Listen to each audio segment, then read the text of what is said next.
would probably have left it alone and continued my life without her, but it was his mistake that did this. He made me act on this mistake, and whether she saw it or not, their complete disregard tore me apart. That it was obvious that Samantha, with whom I had lived for 6 years, would not be my wife for long. Part of the problem in our marriage was that I had been working too much over the past 6 months. I was in line for a serious promotion, which would come with a significant salary increase. This meant that Sam could quit her job, and we could start our family. Another problem was that Samantha is a beautiful woman, one of those breathtaking beauties who haven't learned to be a bitch when men flirt with her.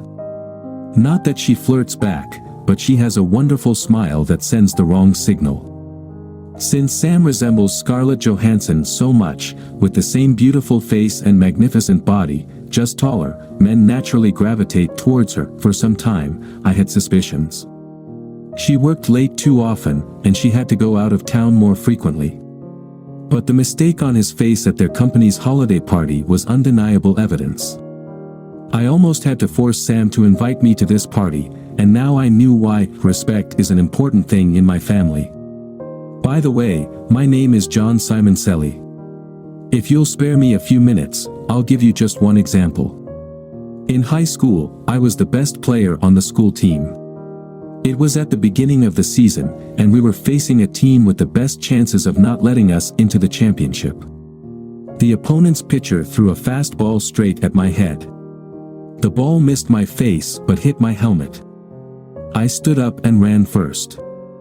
I looked at the pitcher, and he insulted me with a smirk, and then quietly said with just one mistake, "Chicken." I lunged at him and surprised him to no end. Instead of playing like in most baseball games, I hit him with my fist straight in the nose, breaking it and splattering his beautiful white uniform with blood. After that, hell broke loose. I was suspended pending a hearing on whether I would be disqualified forever. My coach looked at me with considerable disgust, but my old man stood by me when he drove me home. "I saw what that jerk did," he said to himself. "You can't let these punks disrespect you. Everything will be fine once they find out they have your balls." However, the disapproval of the coach bothered me. He had been my coach for the last 3 years, and I wanted him to respect me. When I showed up at his office the next day, he gave me a lecture that I would never forget, to this day. "What's it to you what some punk says to you? You know where I grew up. At the corner of State and 75th, where some thug was always trying to push my buttons. I got lucky. Neither my mom nor dad would stand for any fights. It helped me stay on track to college and out of the slums. Now I live where I want. I'm doing what I love, and those dumb thugs are either dead, in jail, or shooting up in some room. So, here's the deal. If you play for me again, there will be no more fights, no matter what." In the end, I was disqualified for 3 games. Someone was looking out for me because Ron Muller, the opponent's catcher, showed up at the hearing. It seemed he was disgusted by how his coach was trying to win. Their coach ordered the pitcher to throw this ball with the intention of permanently disqualifying me. Ron didn't want to win the title that way and saved my butt. Eventually, Ron became the catcher on my college team and, ultimately, the best man at my wedding to Sam. Let's get back to the present. I could have handled this if Samantha had shown a little respect and simply said, "It's over, and I'm leaving." I've been dumped before. True, not since college, and not by a woman who stood in front of 100 of our friends and relatives and swore to love me forever. But I could have handled it. Trust me. Ever since Sam chose her path, obviously by screwing her colleague Jacob Harris and then coming home to spare me a few seconds, I felt like one of those cartoon characters. My coach whispers in my left ear, "Take the high road and walk away," while my dad shouts in my right ear, "Crush them both, son." It didn't take me long or any secret spy tricks to get the solid evidence I needed. On Monday morning after the party at her company, I quit my job, hired a divorce attorney, and enlisted a private detective. On the first night of that same week, when Sam called me saying she was working late, I called a former police detective, and he followed them to that jerk's townhouse. There are no photos of them actually having sex, but I'm sure they didn't spend 2 hours at his townhouse analyzing spreadsheets. Everything was ready for Sam's next visit to his home. On Friday evening, she called me to say that she and a couple of women from the office were going to have drinks and dinner. Don't wait up, John. It's been ages since I had a girls' night out. An hour after her call, I drove to the address given to me by the detective and saw Sam's car parked in the driveway. I knocked on the door and was surprised when he opened it, wearing a robe with the same smirk. Don't sweat it, John. I have a black belt in karate. I'm not here to cause trouble, Jacob. She's yours now, and the last thing I need is that deceitful, cheating bitch as a wife. Tell Sam to come to the door so I can deliver these papers. I showed him an envelope of thick paper. Sam, come down the stairs. There's no need to hide. Sam descended the stairs in a robe, just like the jerk. I almost smiled. Sam, here are the divorce papers. Find yourself a lawyer and have them or him contact mine to arrange the settlement. Don't come home tonight or at any other time before tomorrow evening. By then, I'll have packed my things from our apartment, and you can return. Sam took the envelope as if it were radioactive. John, my parents and my brother's family were supposed to come for a late breakfast tomorrow. What should I tell them if I'm not there? No problem, Sam. Just before you came here, I emailed your brother and gave him this address. I told him that you and Jacob will be hosting your family here, not at our apartment. I assume he'll get the message in time. If not, I'll inform them of the change of venue when they come tomorrow. Goodbye. I looked at Sam. She started to tremble and cry, but then I saw it on her left hand, and I almost lost my composure. Sam, you didn't even have the decency to take off my grandmother's wedding ring when you slept with that bastard. Give it to me now. The ring you gave me is in the envelope with the divorce papers. Sam finally broke down but still took the ring off her finger. I left without saying another word that I wasn't entirely surprised when there was a knock on the door at 11 a.m. on Saturday. Perhaps her brother hadn't received my email after all. This is going to be awkward, I thought, peeking out the window and seeing Sam's family on the porch. I had no idea how awkward until I opened the door. John, we're sorry. I received your email and talked to Sam. Can we come in and talk? Over the next hour, her brother, mother, and father did everything they could to convince me that I should let Sam come home and abandon the divorce. It seemed Sam had gone to her brother's home after I left her and Jacob. She confessed everything and asked for their help. Sam knew I loved her parents, especially since my own parents moved to the Sunshine State after my father retired. They talked about counseling, forgiveness, regrets, and so on. I spent the next hour trying to convince them that it wouldn't happen. Nobody was happy, and there were no smiles as they left. It took all my willpower not to hug my mother-in-law when she stepped onto the porch. She was crying, and I wanted to tell her everything would be okay, but it wasn't, so I refrained from embracing her. Over the next few months, we danced around each other as usual until the divorce became final. She wanted to talk, I didn't.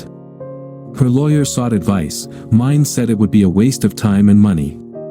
The marriage was irretrievably broken due to my wife's infidelity. A week before the divorce, Ron invited me over for dinner. He knew more unpleasant details about why Sam and I split than I did because his wife, Jelly, still occasionally communicated with Samantha. I sat in his kitchen watching Jelly prepare dinner.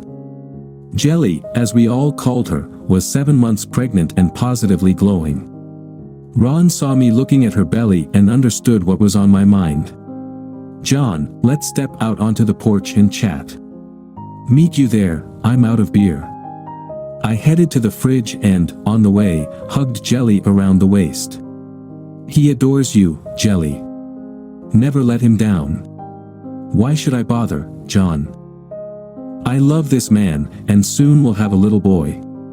I'm not crazy. That's what I would have said about Samantha a year ago. Look at us now, 6 days after the divorce. Sam got herself a foolish John. I'm nowhere near as stupid. Ron won't try to talk me out of this, will he? Go there and hear what he has to say. I'll tell you what I tell Sam every time she calls. I'll support both of you in any way I can, except for expressing my opinion to either of you about what you should do. I kissed Jelly on the cheek and stepped outside. I handed Ron one of the beer cans and waited. John, Sam wants to meet with you and talk before the divorce is finalized. She called me and asked me to invite you. That's not surprising. I've thought about it a bit because she's asked before. Why should I give her the satisfaction of her remorse? All it'll do is soothe her, and I'm not going to give her that. I wouldn't either, John. But let me ask you. Do you have any unresolved questions she can answer for you? If so, lay it on her. Get your questions answered first, then do whatever you want. Leave, stay, listen to whatever. What he said made sense. So you didn't call me here to give her another chance? No, John. I only want the best for you. If that means divorce, then I'm with you. I met Sam the evening before our court hearing at a small cafe. We asked for a table in a quiet corner. Thank you for meeting with me, John, Sam said, looking like she was about to burst into tears.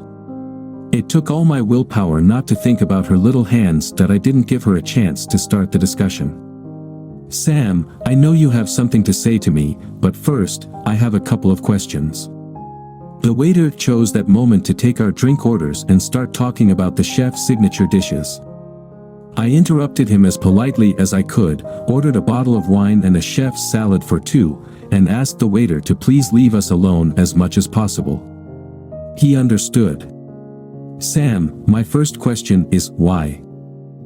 I thought we had something special. We were special, John, but the reasons for my actions, it's all old cliches. We were together and exclusive for 7 years. I was tempted by a cute guy at work who complimented me at every opportunity. You spent more and more time thinking about work or being on it. That's unfair, Sam. You know I spent hours just to get that promotion. You wanted to be a stay-at-home mom, and I tried to make that possible. I know that, John. I knew it back then too. But at that time, I was a selfish bitch and wanted it all. Right now, I can't believe how badly I messed up. We had less than a year left before our kids were born. I even had names picked out. Tears streamed from her eyes, and I still resisted, not holding her hands. Okay. I promised myself I wouldn't ask, but I need to know. Was he so much better in bed than me? Sam surprised me. She started laughing through her tears. No. He wasn't even close to being good in bed. I never had to fake it with you. Sam didn't notice as the waiter approached her from behind when she said this, and when he served the wine, he seized the moment to look at my knees and grinned as he walked away. Sam blushed beet red, and we laughed together for the first time in 6 months that we finished our salads and wine. Sam spent time trying to get me to accept her apologies, but I wouldn't give in. I told her I might someday, but it was too harsh and too soon. As we got up to leave, Sam dropped one last bomb on me. This is another reason for my actions. John, sometimes you can be as cold as ice. Our marriage will be over tomorrow, and you're like a statue. No tears, no screams. I cry myself to sleep every night. Did you really ever love me? Sam, I loved you more than you can imagine. But first, let's clarify a couple of things. Several times tonight, you mentioned your actions, let's call it what it was. You cheated on me, Sam. You slept with another man when you should have been faithful, betraying everyone else. Secondly, whether I go home tonight and get drunk or cry, that's my business. Most likely, after our divorce tomorrow, you and the asshole will become a couple. He has already shown what he thinks of me by sleeping with my wife, ruining my marriage and laughing at me the whole time. If I cry now or tell you about my bad nights, you'll surely tell him someday. Then that arrogant jerk will laugh at my expense again. Don't push me, Sam. You don't want to see the demon lurking beneath the surface. The next day, I didn't go to court. My lawyer took care of it. It was a modern divorce, without fault, with a fair division of assets. That day, the marriage had just fallen apart. Months passed after the divorce. I used that time to plan. I did get a promotion at work and a significant raise, but I had no one and nothing to spend it on. I probably spent too much time reading porn stories after Ron told me about it one evening over drinks. Ron told me about the ins and outs of the category, loving wives, and said there were hundreds of stories where the abandoned husband avenges his ex-wife and her lover. I read the stories, took notes, and evaluated my favorite methods of revenge. Ideas that would land me in jail were rated quite low. Psychological terror was rated quite high. The rating changed after one day when I had the misfortune of encountering Jacob. At that time, I didn't know it, but after our divorce, Jacob and Sam started dating again and were now engaged. Jacob made it clear to me that he won, I lost. Sam was fantastic in bed, he couldn't get enough, and apparently there was something wrong with me since he got her into bed so easily when we were married. Was I a coward for turning and walking away? I wasn't afraid of Mr. Black Belt, but I had just spent 2 years busting my ass to get this promotion, and any physical altercation would have screwed that half of my life over. This guy already messed up my personal life. Will he find satisfaction in ruining my work life too? I walked away. My method of payback hit me like a thunderbolt out of the blue. It's a funny trait of some guys. They can't resist and dip their pen in the company inkwell. Jacob wasn't an exception. Sam wasn't the first woman from their company he dated. Once, Helen Smith, a woman I met at one of the corporate parties, called me. She wanted to meet me for dinner, her treat. Things were getting serious between Jacob and Helen, or so she thought, when he suddenly started treating her like a plague. Jacob dumped Helen when he decided to pursue my wife. The relationship between Jacob and Helen heated up again while Sam was dealing with our divorce, but it turned cold immediately after the divorce was finalized, and Jacob and Sam became a couple again. Helen was furious, and there's no fury like a woman scorned. How could you let Jacob steal your wife without even putting up a fight? I was at that holiday party last December and saw how Jacob behaved.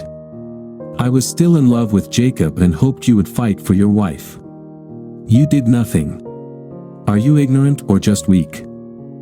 This dinner invitation was Helen's attempt to toughen me up. I leaned back in the chair, took a sip of my drink, and pondered how to respond to her challenge. Helen, I'm sorry, I don't know you. I don't know how much I can trust you. Right now, trust is limited. But I can tell you I'm not weak, and someday there will be consequences. Have you ever heard the saying, revenge is a dish best served cold? Helen looked at me. Damn, I didn't think. Are you Sicilian? Correct. And if you're truly interested in some revenge, just sit tight, and one day I'll call you and ask for a favor. Nothing illegal, but very important. That evening, I returned home, and my ideas began to clarify. But could I trust Helen to keep her mouth shut? I discreetly checked with someone I could trust, and he confirmed Helen's story. Helen and Jacob were dating, and their breakup coincided with Sam and Jacob's relationship becoming public. As we talked, my source apologized for missing our initial meeting and not warning me beforehand. He kindly informed me that the company's top management was tired of the romantic drama associated with Jacob's affairs, was in the process of rewriting corporate policies regarding workplace romances, and that Jacob, according to rumors, was skating on very thin ice. During my separation and for 2 months after the divorce, I hired an escort for my sexual and social needs.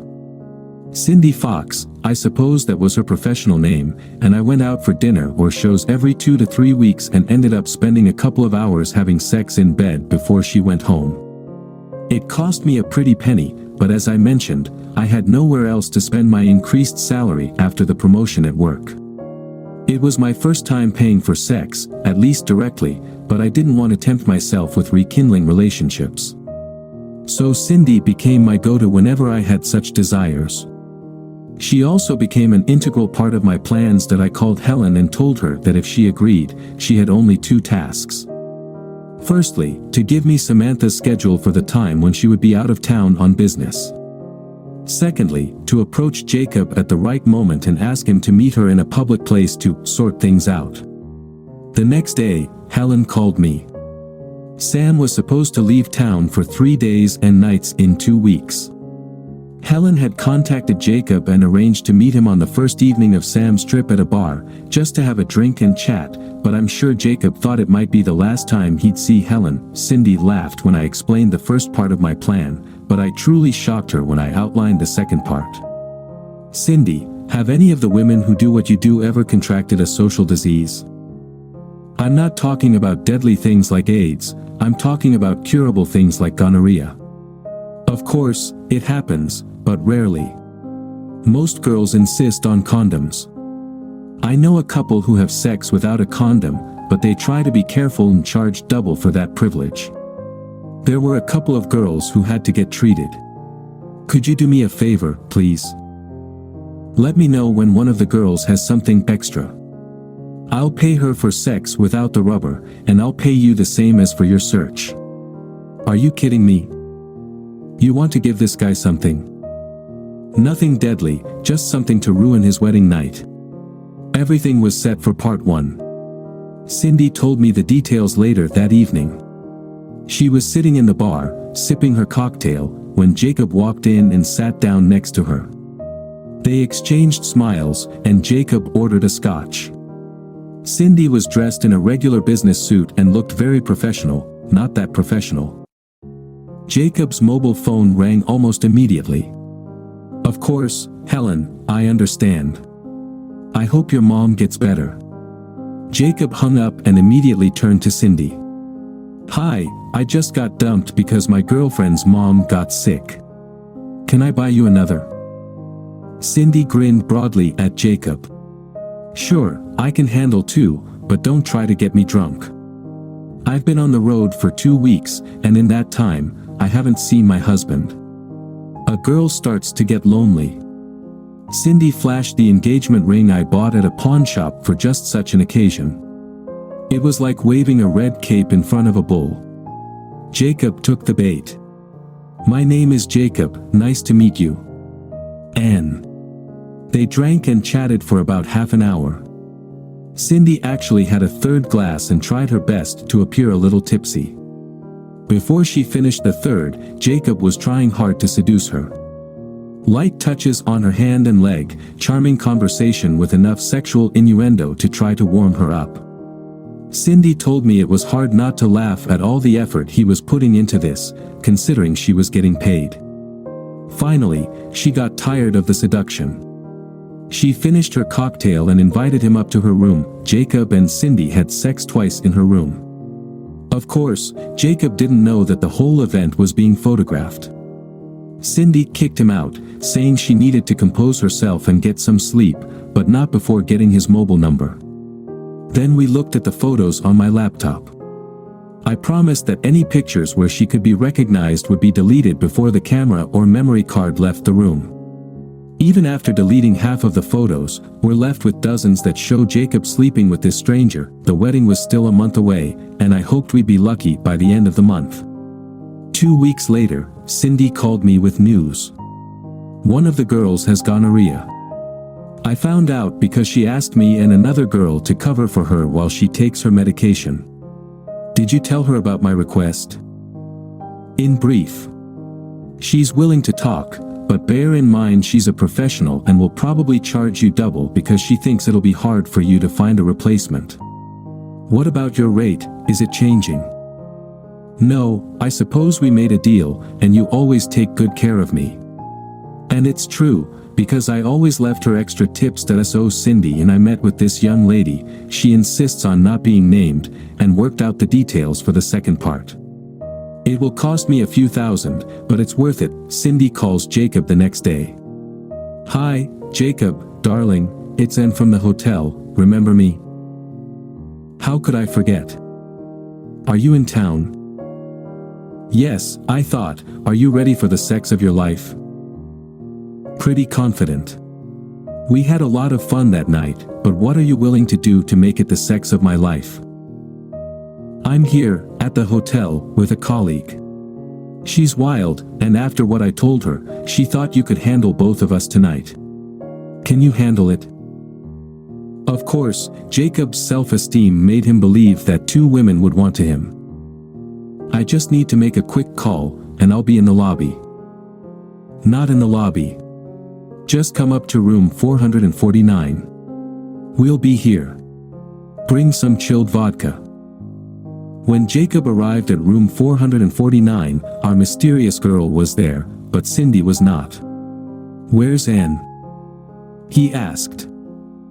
Anne got a call from home. Her son got sick, and she went back to her room, introducing her husband to the schedule. She said he's dealing with a sick child for the first time. But you and I can start, and they did.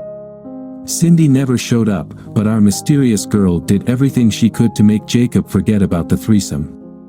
After he left at 10, she met us at the local cafe and collected the remainder that I owed her. I admit, I felt like shit doing that to the guy, but he's such an asshole that by the time he left, I was almost feeling better. She took the envelope and walked out the door.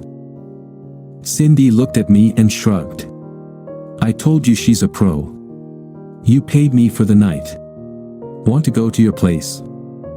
I wanted to, and we went. That I waited a week after the wedding and finished my project. Both Sam and her company received envelopes in the mail with fake return addresses.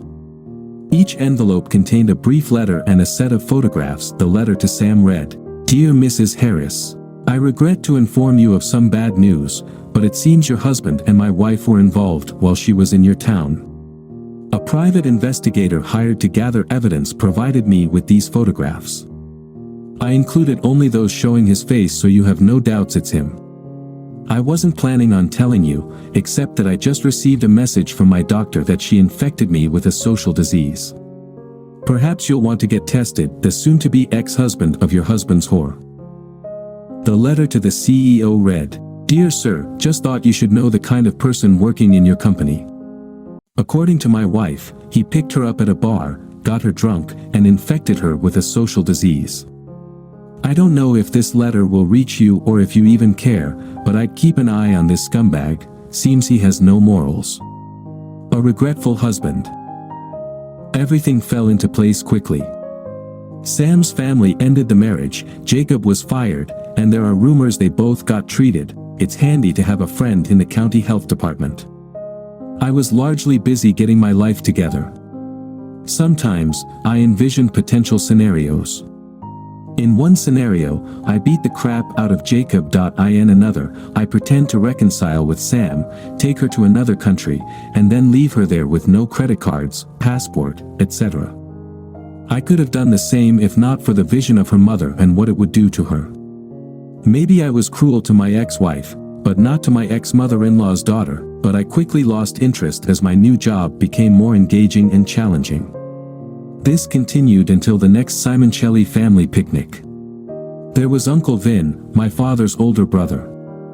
Uncle Vin is connected, if you catch my drift. He beckoned me over, and we had a quiet chat. "Johnny, tell me about your divorce, what happened?" "I liked that girl," he said. That I recounted to Uncle Vin the Reader's Digest version of our breakup. "What did you do about it?" he inquired. Then I explained what I did to get revenge. "That's terrible, but not exactly scorched earth." "No, Uncle Vin. I did everything to leave it behind. Chose the high road." I explained to him why. "That's good, and those are valid reasons. You know, that baseball coach really did you a solid." Uncle Vin wasn't exactly a big fan when it came to racial issues, but he always found it amusing that a black man from the Chicago projects had as much impact on my life as my father. "If you had followed your hot-headed dad, you wouldn't be the man you are today." Many times I had to calm down my younger brother, otherwise he'd end up dead or in jail. "Have you ever talked to Coach Price?" "Just a few times, and not since I was in my last year of college." I sort of lost touch with him. You should look him up. He volunteers at the Boys and Girls Club in West Palmer. Let him know what he did for you. Men like to hear that from time to time. But right now, go to your dad, give him a hug, and tell him you love him. He needs to hear that too. Uncle Vin was a funny guy. I've heard many people are afraid of him, but around me, he always acted like a teddy bear. That I did go see Coach Price, and he convinced me to start volunteering at the club. I even started dating his niece, a beautiful woman, but that's another story, under the romance category. In other words, no drama, just love. And one last thing. On my 30th birthday, I received a birthday card from Uncle Vin. It simply said, "Happy birthday, nephew. Nobody messes with the Simon Kellis." It seems a certain Jacob Harris was found last night in an alley behind the bar he frequents. He was a victim of a robbery. Nothing life-threatening, but he had a broken nose, several fingers and ribs, and 2 severely swollen testicles. I guess his black belt must have stayed home that night.